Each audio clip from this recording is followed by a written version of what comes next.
Good morning, good afternoon. Thanks everybody for joining. This is session 2A, and we are focused today on leave no customer behind, equity and program participation and energy use. I'm Karen Ehrhardt-Martinez, and I am the Director of Customer Insights and Behavioral Science at ICF. I'm also one of the co-founders of the BECC conference, and really excited to have everybody on the call today joining us for this session on equity. So today we have a packed session with 5 presentations.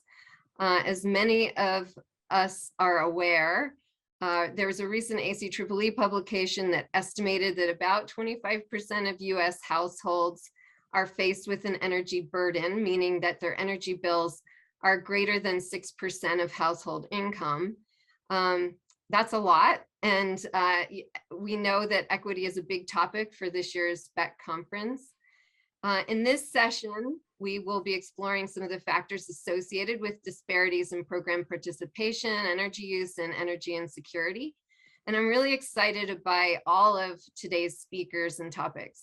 So in our first 2 presentations, we'll hear about the factors that are most associated with energy insecurity and the variety of factors that serve to impact program participation.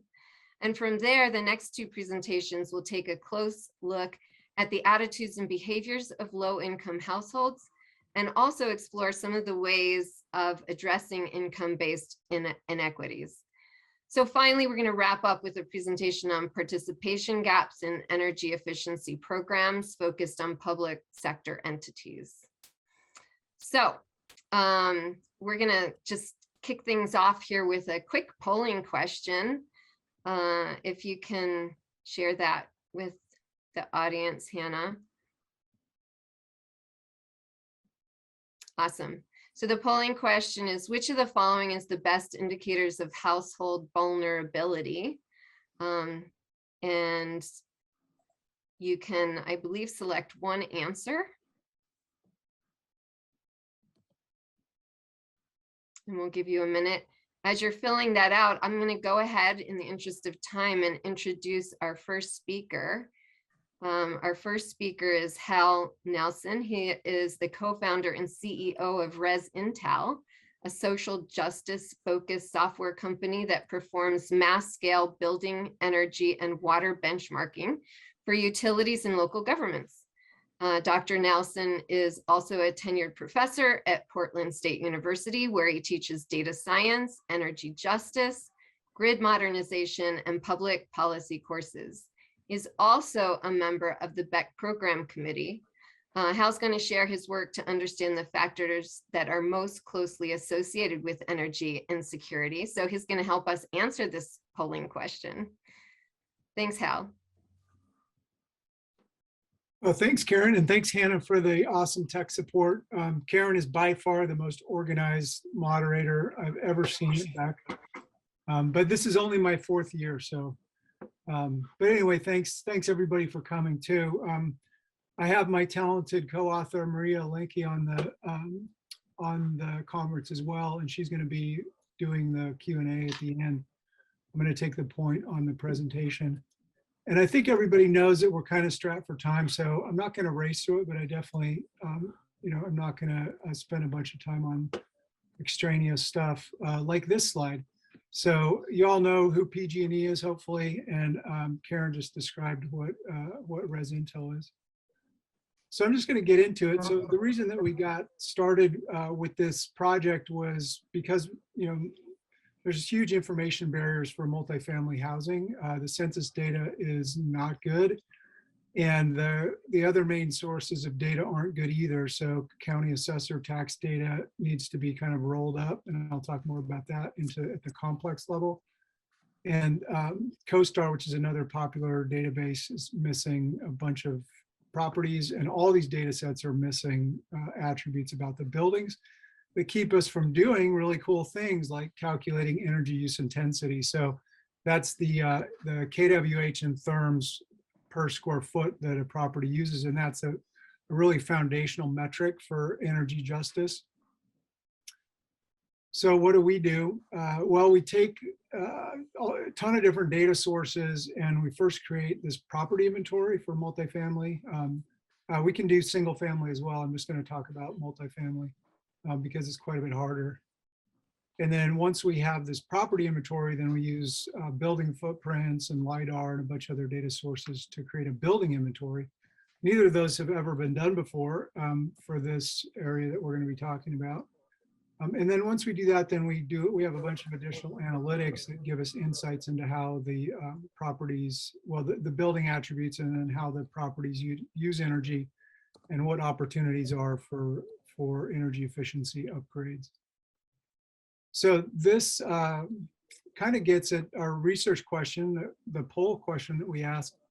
And our data is basically, PG&E service territory. We've got what I think is the largest, by far the largest sample of whole building energy use. So we've got about over 30,000 properties. And what I'm going to be talking about here today really focuses on the sector of the segment that's really important to folks now that are interested in energy justice, and that's the naturally occurring affordable housing.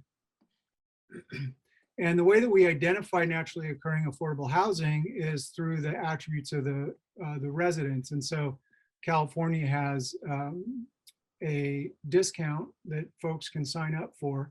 And so we get that meter metadata. So we roll those up into the properties and we can estimate which ones have a high percentage of care, or what we call care dense properties, which are greater than 80%. And so just some quick energy use intensity. So again, this is combined electricity and gas on a square foot basis. And this is just for one climate zone. So you can see it's that green area in the map, up high in the map. And this is EUI is broken out by building type. So, and total energy use intensity. And then we break out heating and cooling energy use. And so you can see that the smaller properties have significantly more cooling use and overall higher energy use intensities. And then so the next few slides, we're going to look at this, what we call these care dense properties. And so these are that have 80% or more residents enrolled or predicted to be enrolled in care, this bill subsidy or bill discount. And so you can see here, this is the energy use intensity across the 6 major climate zones. And this top red box shows that across all climate zones, these properties have higher energy use intensities than do higher income properties. So one of the things we got from PG&E was some hourly electricity data, and so we did a load profile, and so you can see here on the top box, the light green is the hourly electricity profile for the care dense properties. And you can see how it's much peakier, it has a bigger trough in the morning, but more importantly, a much higher peak in the afternoon, which indicates that these households are using more energy during that peak period. And then the bottom graph shows the same pattern broken out by building type. And so you can see that these garden properties, which are essentially large 1 to 3, large low-rise developments with, they have 10 or more buildings, or no, 4 or more buildings, are the most energy intensive. And so that, that has to do with lack of shared walls and some other reasons I'll get into in a second. So one of the other attributes that we're looking at here is the vintage. And so most of these garden and low-rise properties were built in the kind of mid-century. So the really low income, extremely low income households are living in these older properties. And that those tend to be less energy efficient. Those were built before California had building energy codes, by and large. So then we pulled in the either census block group or census tract level data. And here I'm just going to show you a couple of these. So, these care dense properties have more occupants. So overall, there's more people living there, and they're living in smaller unit sizes. So they're smaller properties. So that, is likely part of the reason that explains that higher peak demand in the late afternoon is, the folks are there more often and they're not, commuting or they're not at work. There's also more live-in grandparents. I didn't show you that. But interestingly enough, even though there's more grandparents there, they're not any more likely to get Social Security benefits. And that might have something to do with immigration status. It's something that we're investigating in more detail. One of the other attributes from the census data was lower labor force participation, starting around 55 years of age. That again explains those higher EUIs and the higher peak late afternoon electricity consumption. And then finally, that we put together a regression model. And we put all this, predicted EUI, and there was independent effects for households of color, independent of income and all the other attributes in the model. So, this could be a legacy of redlining and other things that we would need to investigate in more detail. So, the takeaways here, there's pretty important program implications. This is the first time that we're aware of that anybody's ever seen this, this level of detail, the scope and the detail of the data around the building attributes and energy use for extremely low income households. And, these households live in buildings that are, really inefficient. And so for the program implications, this is a huge segment. This is like roughly 85% of the total units of these in this 5+ unit multifamily segment. And we did tenant and common area metering analysis, and these properties are more likely to be tenant metered. So energy efficiency programs can come in and really make a difference directly with the energy burden that households face. These properties, are less efficient. They have higher baseload and cooling UIs, and the folks that are living there are more vulnerable because they're there more, and there's more residents in each residence. And one thing, just to shout out to PG&E, they were aware of this. They didn't have this data at the time, but basically California just switched to opt-out time of use rates. And so customers are defaulted in, but PG&E protected these, the residents, these care enrolled residences from automatically getting pushed into this time of use rate. And I think that was a, with hindsight, it was a super wise decision, and likely, improve the quality of life and reduce energy burden for these extremely low income households. So that's all I've got. I'm happy to answer questions. I've got my talented co-author, Maria Ehrhardt from PG&E, to answer questions in the Q&A. So thank you. Awesome. So I think we are very tight on time. We have a couple minutes, really just one or two, for if anybody has any quick questions. Also at the end of this session, we'll have 2 breakout rooms so you can talk directly. Can I text you a code? Oh, Hannah, I think Hannah, can you put yourself on mute? Yeah, so at the end of this session, we will have the opportunity to go into some breakout rooms where you can talk directly with some of today's presenters. But if there are any quick questions, you can either put it in the chat and I can ask Hal, or he can just read it, or I don't know if you can take yourself off mute. That would be another possibility.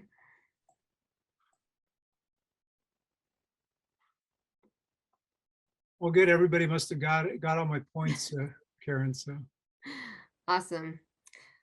All right. So we are experiencing some technical difficulties, so bear with us. We're trying to get one of our speakers into the session. Hannah, I don't know if you're able to put up our next polling question. I just want to say thank you, Hal, in the meantime. That was super interesting. Thanks for answering our last polling question.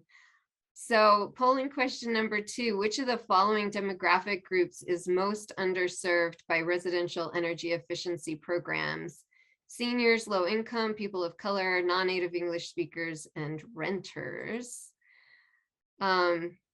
So as people are responding to this question, I am going to go ahead and introduce our next speaker, Dan Rubado. He is an evaluation project manager at Energy Trust of Oregon. He has 9 years of experience evaluating Energy Trust programs and conducting market research for the organization. He has a background in social science research and data analysis. He designed the customer insight study that we're going to hear about today to get a clear understanding of which groups Energy Trust has, hold on, just lost my notes here for some reason. So to understand which groups Energy Trust has not served as well, and the barriers that those groups face and how we can better serve them in the future. And he'll be talking about the results of that study in his presentation. And let's see, with that, I'm going to go ahead and hand it over to Dan. So Dan, just to note, non-native English speakers and renters, the top 2 answers to our poll question. Are folks right? Yes, I don't think we did any analysis by native language in this particular study, but yeah, by and large renters, which include many people of color and non-native speakers, were the lowest served customer group. Yeah. Awesome. Hi, I'm Dan Rubado with Energy Trust of Oregon. I'm going to discuss some of the findings from our 2020 Customer Insight Study today, which was conducted in partnership with ADM Associates. A quick background, Energy Trust is a nonprofit organization that receives funding from investor-owned utilities in Oregon to administer energy efficiency and renewable energy programs in Oregon. Our Customer Insight Study was a general population survey of households in Energy Trust territory in Oregon. It was designed to inform Energy Trust residential marketing and program staff about residential customers. The study goals were to assess customer awareness of Energy Trust and its services and how equitably program services have been distributed. We wanted to explore energy-related attitudes and behaviors, identify underserved populations and their motivations and barriers to accessing energy services, and improve our understanding of how to better serve underserved groups.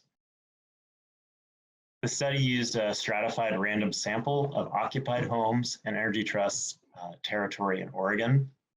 We oversampled people of color and customers with low incomes, and then responses were weighted so that overall we could represent the population of our territory. We used a multimodal survey that was fielded from February through April of 2020.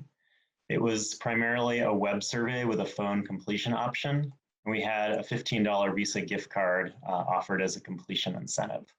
All of the materials for the survey were printed in Spanish and English, and we sent invitation letters out by mail to sampled homes and then followed up with them via postcard, email, and phone calls.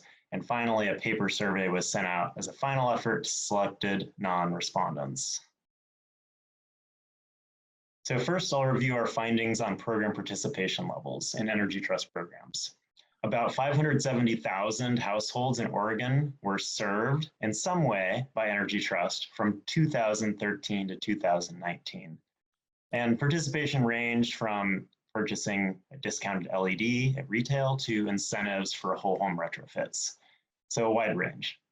But then overall, this means that about 37% of all eligible homes in Energy Trust territory were served during this time period. And I'll refer to this idea as the participation rate. There was substantial variation in participation rates for different groups, as we'll see. This chart and a couple that follow show participation rates in Energy Trust programs over a 7-year period for each group that's listed. The lines at the end represent 90% confidence intervals in those rates. The highlighted bar is the reference category that others were compared to. And then the black bold text indicates statistically significant differences from the reference category. So this chart in particular shows participation rates of households by self-identified racial group. And we can see here, Asian Americans had the highest program participation rates in our territory. Black and Latino respondents had the lowest participation rates. These rates were statistically different from white respondents. While Native Americans look like they may have had a higher participation rate, they were not statistically different from white respondents. This chart looks at participation rates by race and income together. Race is aggregated to white and people of color. Overall, the participation levels increased with income from 28% for low income to 40% for higher income respondents, but this trend is more extreme for people of color.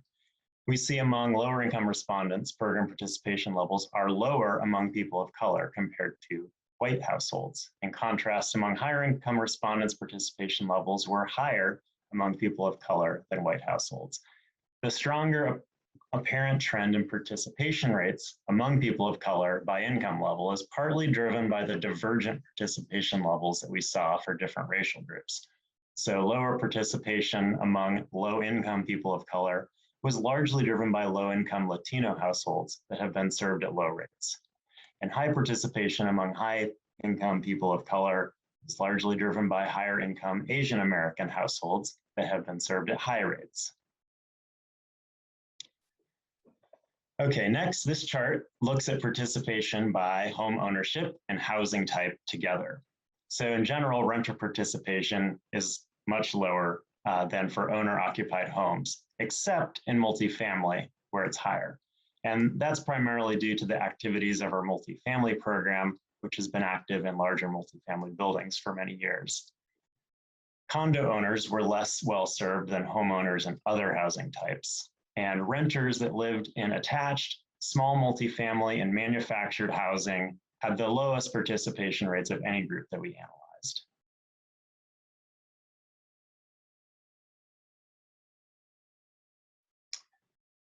Next, I'll review some of the key findings about customer attitudes, motivations, and barriers to saving energy in their homes. 28% of residents worried about paying energy bills, a good measure of energy security. Keep in mind this was pre-pandemic, so it's likely changed. Worries about energy bills were higher among renters, people of color, low-income customers, and rural residents. While these respondents could benefit the most from Energy Trust services, they're the least able to take advantage of them. 3/4 of respondents said they were always looking for ways to lower their energy bill. This was very consistent across respondent groups. Slightly fewer felt like they must lower their energy bills if it goes up. Nearly half said they were willing to pay more for renewable energy, and roughly 2/3 of respondents indicated that home comfort was important even if their bills were higher as a result. This conflicts with the finding that most respondents were always trying to lower their energy bills, showing that there's a tension between the desire to keep bills low and maintain home comfort. High-income single-family homeowners and white residents were slightly more willing to accept higher bills for home.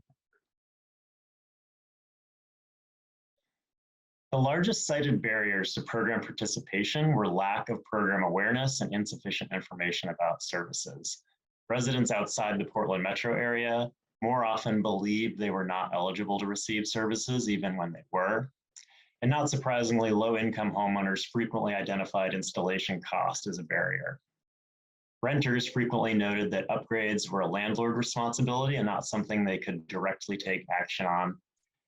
And then contractor installation is a requirement for many Energy Trust incentives. We found many homeowners did not hire contractors for home maintenance and upgrades in many circumstances. And homeowners that were less likely to hire contractors were low income, manufactured homeowners, Latino and Native American customers, and rural residents and those outside the Portland metro area.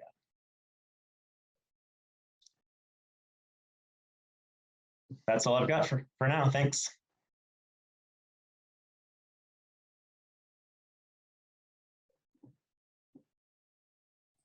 Sorry, I couldn't get myself off mute. So thanks so much, Dan. Do we have any questions for Dan? And we'll take them in the chat, or that's probably the preferred way. Oh, here's a couple of questions for you. And I have one as well, Dan, if we have time. But how did you identify people of color to send invitations to the survey? Number one. And number two, does the 37% participation rate distinguish between, for example, a $75 energy efficiency starter kit that's typically received by renters on the one hand and low-income households versus a $1,500 heat pump rebate received by a single family, maybe typically white or Asian household? Yeah, so participation included everything of any type. We were really just looking for big differences, you know, and if we'd serve people at all in any way. And then, you know, we have been doing more analysis on like how well we have served people. But the first question was really, have we served them at all? Mm-hmm. And how did you identify people of color to send the invitations to? Yeah, it was, so we didn't really initially, you know, it was just sent out as a stratified sample, but the stratification was done using census tract information on race and income. So we oversampled in areas that had larger proportions of people of color. And then we had an additional oversample in the most racially diverse census tracts in the state. Okay, great. A couple other questions. How do the response rates compare across different customer segments? Do you know the answer to that? We can kind of hazard guesses at it. And in general, response rates did fluctuate a bit. They tend to be probably lower for lower income groups and probably lower for some communities of color. But it's sort of hard to tell because we don't know for sure what the race or income level of non-respondents was. Mm-hmm. But those are sort of surmised from like, you know, what the population statistics are. Yeah, great. One last question here. How have the survey results affected your program decisions and priorities? Yeah, I think we were already moving in a direction of trying to have more inclusive, you know, kind of program services with a more of a DEI focus for our residential programs. And this really, I think, helped support that case. Like, you know, look, in the past, we haven't done that great of a job with some groups, and we need to design services and communications that fit these particular groups better. So, you know, we were already moving in that direction, but I think this helped bolster that case. Is there any one thing in particular that you have been doing that you think is particularly impactful? Yeah, I think that one of the biggest things that came out of this study was just something that I think is obvious, but the realization that a lot of people don't use or can't afford to use contractors to complete work. And there was a big push after this to open up incentives to more self-install type situations. Super interesting. Great. Thank you so much, Dan, for sharing that with us. We've had at least a couple more questions come in, but let me go to Hannah and ask if we've been successful in getting Nathan on the call. Yeah, so he had joined and then something happened with his computer and he is off again. So I'd recommend if perhaps Julia could go next. Sure, that sounds good. Julia, not to put you on the spot, but given technical difficulties, I hope you're ready to jump in here. And as let's get started with the polling question for I don't know, Hannah, we can either go to the one that is associated with Julia and Wendy's presentation, or we I can go. Yeah, I can go to number 4. Exactly. Yeah. And yeah, that should be up in a moment. Okay, awesome. So our next polling question asks, compared to white non-Hispanic households, African-American households spend how much more of their income on energy costs?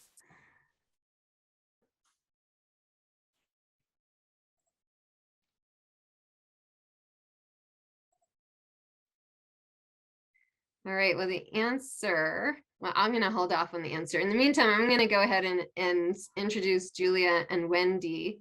So Julia leads OPower Oracle's utilities regulatory affairs work in the Midwest and Mid-Atlantic regions. Her expertise in state energy policy and energy efficiency regulation comes from her previous work at the Midwest Energy Efficiency Alliance and also the National Association of State Energy Officials, as well as the National Association of Regulatory Utility Commissioners. Wendy, who is co-presenting with Julia, is a senior marketing specialist at ComEd. She has over 18 years of marketing experience and joined the ComEd team to support the business energy efficiency program back in 2014. So after 5 years on the business side, Wendy moved to support the residential energy efficiency team. She supports home energy reports in my account, as well as home energy assessments, multifamily assessments, and an elementary education program. And awesome. So in the polling results, we see 33%. The correct answer is actually 43% based on a 2020 ACEEE report. So even higher than many suspect. So with that, I am going to pass this over to Julia and Wendy to tell us more about their work looking at addressing low income inequities in I believe single family and multifamily housing, but correct me if I'm wrong. Yep, exactly. Well, thanks so much, Karen. I am excited to be doing this presentation with Wendy. ComEd's been a great partner to us. For those who aren't familiar, OPower is a customer engagement platform, and we use behavioral science to influence customer action in energy efficiency, time of use rates, other clean energy adoption. So I think, Hal started us off for this session talking about some data issues in the building sector, and we're going to talk about how we overcame a lot of similar challenges with customer information, especially around affordability. So I'm going to start in kind of a bleak place, but I think we're going to end in a more hopeful place.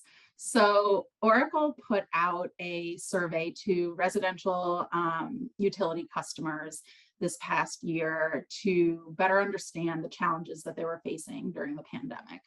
And you can see here that the impacts of the pandemic were pretty profound. Almost a quarter of customers were unable to pay their utility bill for the first time.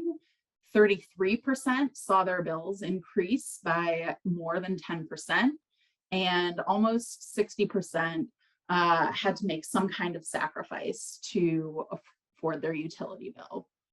And so that's the sort of bleak picture of this past year. And I'm sharing this data to basically provide the context that was part of the reason that OPower started really digging in and building data science models to better serve limited income customers. And interestingly, the same survey also showed that about 2/3 of customers have a preference for looking to their utility for assistance in affording their bills.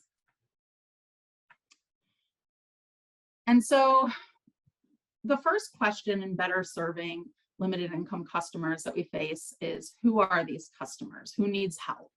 And if we look at the using federal definitions of area median income, we see that over 60% of Americans could be considered low or moderate income. I think that comes out to about 70 million households. So that's a huge number of people, right?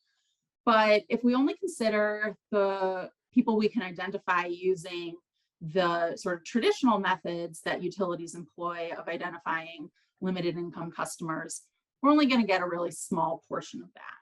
And so we're asking the question of, how can we use data science to identify? We're never going to have that perfect, we can identify every single customer, but how do we get a lot more of the customers on our radar and into a customer journey to better serve them and help them afford their bills. And so, so to do this, OPower developed a series of affordability metrics that can be used separately or in combination, and they have different levels of granularity. So starting at the most granular, we can look at the household level energy burden and look at what proportion of a household's annual income goes towards their energy costs. We can look at a census tract level ability to pay index that accounts for your housing costs, which would be the largest, non-discretionary cost in someone's budget that needs to be accounted for. So what's left over after you pay for your housing costs? And then we have another metric we look at with county unemployment. And so, with COVID, if we look from, 2018 to 2019 to 2020 and 2021, we see big swings with unemployment levels. And so that's another kind of lens we can look at.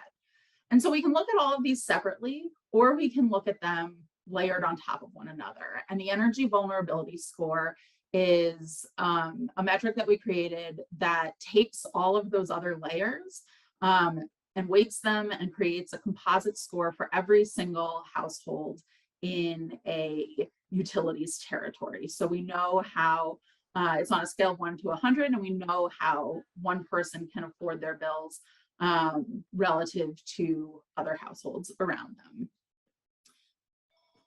So we took all of this, and ComEd, being the good partner that they are, wanted to run a pilot with us to ask the question of, can we use analytics and behavior science to identify limited income customers and drive increased savings on top of the savings that they're already receiving through the home energy reports? And so we launched this pilot earlier this year, and we actually leveraged different utilities call it different things, but a weekly AMI or weekly usage report for the outbound communication to customers. And we looked at this as the outbound communication to test on because it has very high open rates and good recall. And so we know that it's something that's getting in front of customers. And we look at the primary metric we wanted to measure is energy savings. And so you can kind of see the funnel that we created to target customers. And ComEd chose to use the ability to pay index as the sort of affordability layer. And so within that, we were able to identify 1.1 million of their 3.7 million customers who would fall into a lower moderate income sort of bucket in the ability to pay index. And that number then gets whittled down based on other eligibility requirements, like having an email, since this is an electronic communication, having complete, just account data. We excluded people who are have medical needs, that kind of thing. So we get down to 224,000 and broke those customers up into 3 different treatment groups and a control group. And so we used a randomized control trial to test all of this. And some customers got a weekly bill update with billing insights as opposed to usage insights, as in addition to a program promotion for a limited income program that would be appropriate for them. Some people just got the weekly bill updates without the promotion.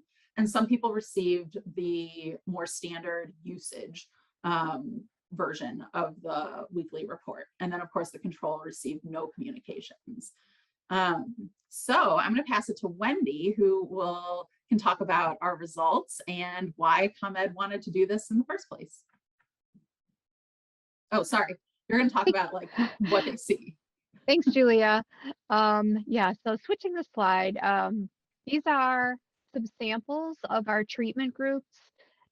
Treatment group A is the full experience, which had the weekly bill update. And you can see in that little second section, it has that blue and gray chart that basically compares their weekly usage week over week. The center in Group A is the energy efficiency or low to middle and low or low income message that we have. And what we did is I actually created a lot of these messages. We targeted programs within ComEd that were specific for our low and middle income customers that we really wanted them to get information on and pay attention to. And the final section at the very bottom of treatment A are tips, free and low cost tips on ways to save. Group B shows the same report without the marketing module, and Group C is just a standard weekly energy report. That is the basics of what they received on a monthly basis. And here are our results. So basically, we were able to, the reason we did this, I should say first, is that we were interested in serving up our low and middle income customers because we knew we were going to have new legislation within our state that will actually begin in 2022 and go through 2025.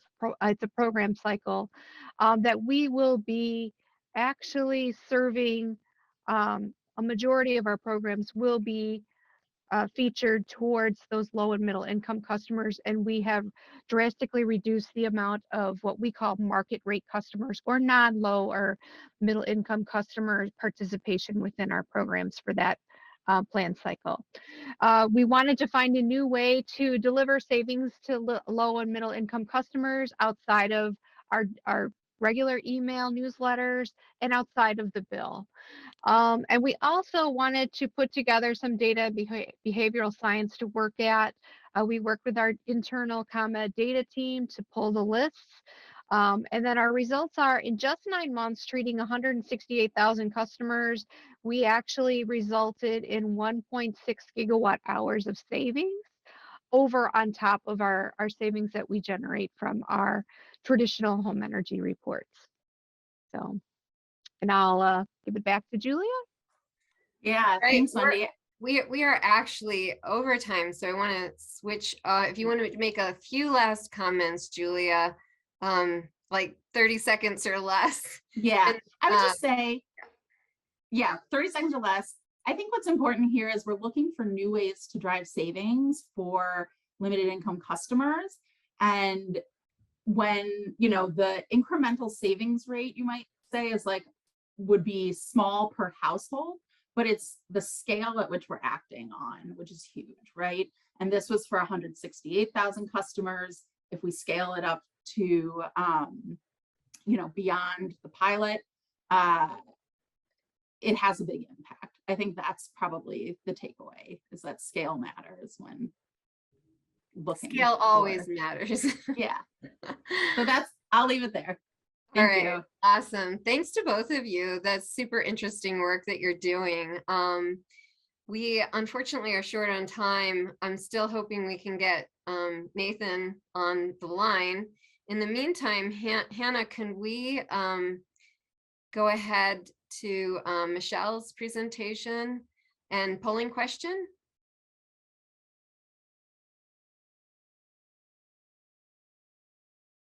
All right, so hopefully we'll see the polling question here quickly. There you go. So the greatest percent of highly burdened households is in which of the following states? Is it New York, Tennessee, Arizona, Alaska, or Minnesota? And while folks are answering that question, I am going to go ahead and introduce our next speaker. So Michelle Lee recently graduated from UC Santa Barbara, where she was affiliated with the Clean Energy Transformation Lab. Under her work with the lab, she and others conducted this year-long research project in partnership with the California Public Utility Commission and the California Energy Efficiency Coordinating Committee to investigate what groups of customers are underserved by energy efficiency programs. And Michelle's going to talk to us about participation gaps, specifically and energy efficiency programs focused on public sector entities. All right, and before I hand it over to Michelle, I feel like I should have a bell over here ringing the bell. Yes, Tennessee is the right answer. So good job. Also want to point out some of the other states with the highest energy burdens. Those include Kentucky, Alabama, and Mississippi. So good work, everyone. And with that, I'll hand it over to Michelle. Thanks, Michelle. Oh, you're on mute. Okay. All right. Can everybody see my screen? Okay. Awesome. Hi, everybody. My name is Michelle Lee, and today I'll be talking to you all about understanding inequities among energy efficiency programs in the public sector. As Karen mentioned, this research was led by a group of undergraduate students under the supervision of Professor Ranjit Deshmukh at UC Santa Barbara, in collaboration with the California Energy Efficiency Coordinating Committee, in order to understand how program participation gaps differ between sociodemographic groups, public agency criteria, and geographic area. We also wanted to see, of those who were participating, what variables were driving program investment, and also wanted to see how this information can inform our understanding and the CPUC's understanding of who is underserved in this space. So to give a general overview, we were given energy efficiency program information from 2017 to 2019. And as you can see here on the screen, all these programs can be categorized based on different public agency groups. Our research mainly focused on programs that were aimed at local governments, as well as programs aimed at K through 12, because information for programs for higher education, state programs, and federal programs were generally harder for us to find. And so one important thing to note is that for our local government analysis, we did it at two different spatial scales. We first did it at the county level and then decided to go further and try it at the city level to see if a finer spatial scale would give us the same information or more information.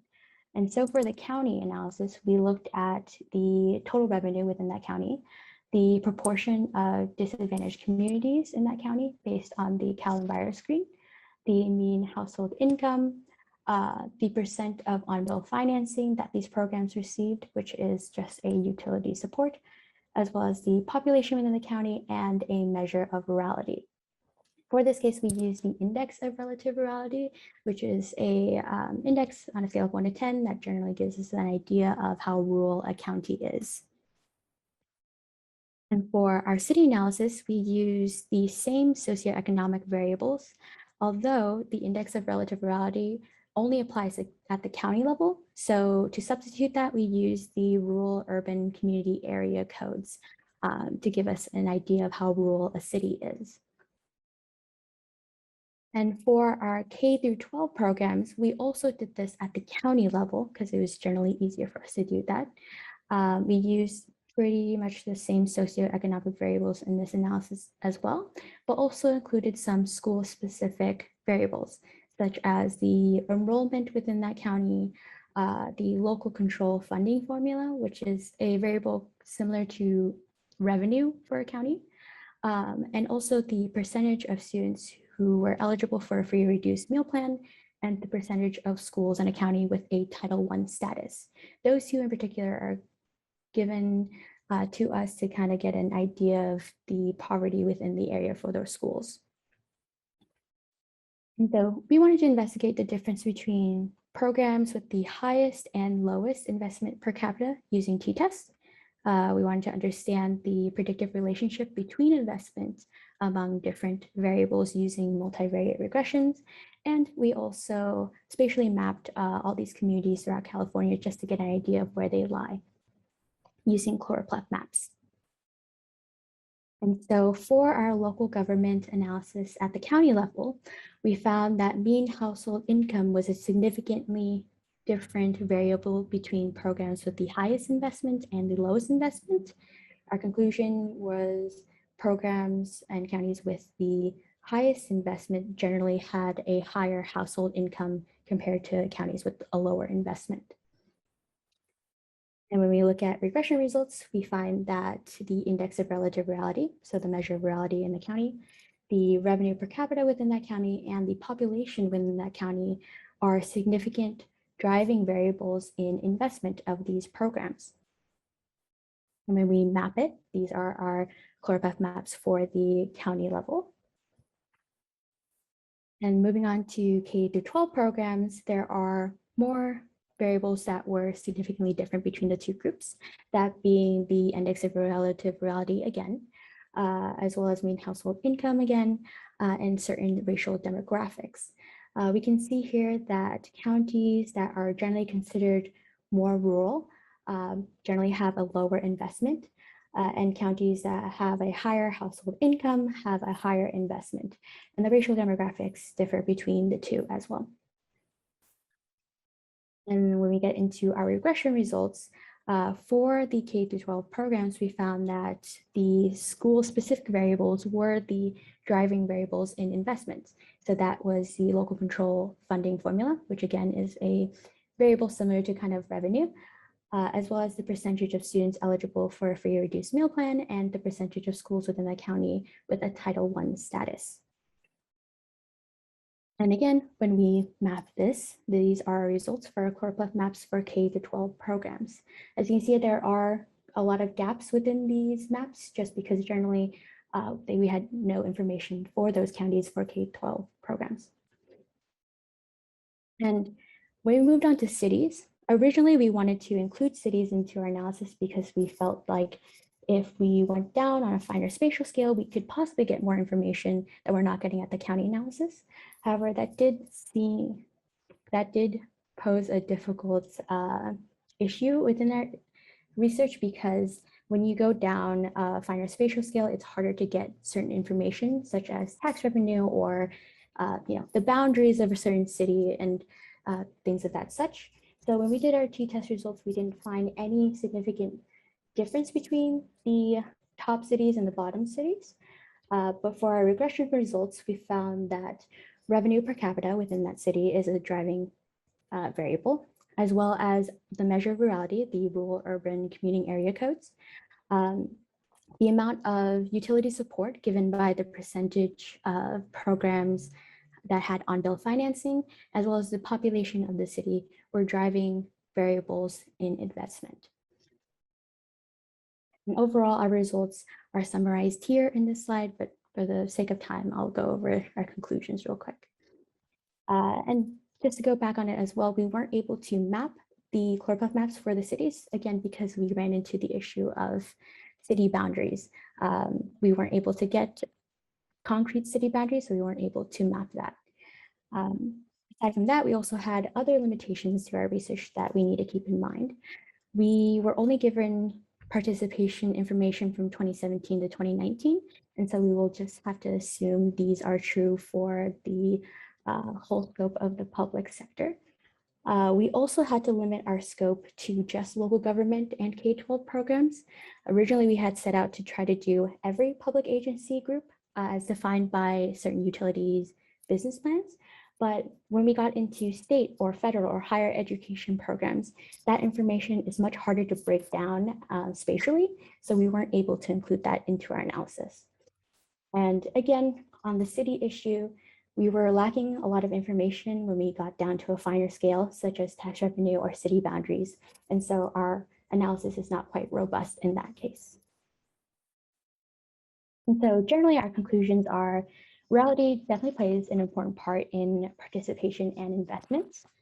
Participation in more rural counties have lower investments typically, and these gaps could be due to a lack of resources, assets, or general exposure to energy efficiency programs within that rural community. When we look at a finer scale, such as cities, there's a lot more issues that come with that research and analysis, although we did find that utility support is definitely very important in driving investments. So this is the percent of on-bill financing that was received within that city, or the percent of non-resource programs. Resource and resource programs are basically defined as, non-resource programs are typically the programs that help support the energy efficiency programs. And so that percentage really does matter at that finer scale.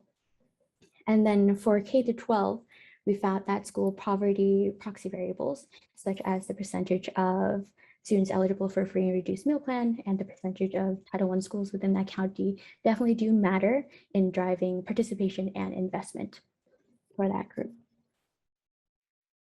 Okay. All right.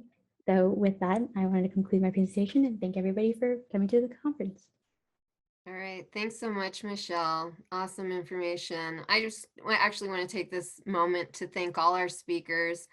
Unfortunately, we haven't been able to get our final speaker on the call today due to technical difficulties. So we will not be hearing from Nathan Shannon, but I do want to thank him for sharing his presentation, and hopefully, so back attempts to put all of these slide decks to share them on the website after the conference, assuming permission by the presenters. So hopefully all of these, including Nathan's presentation, will be available on the website after the conference.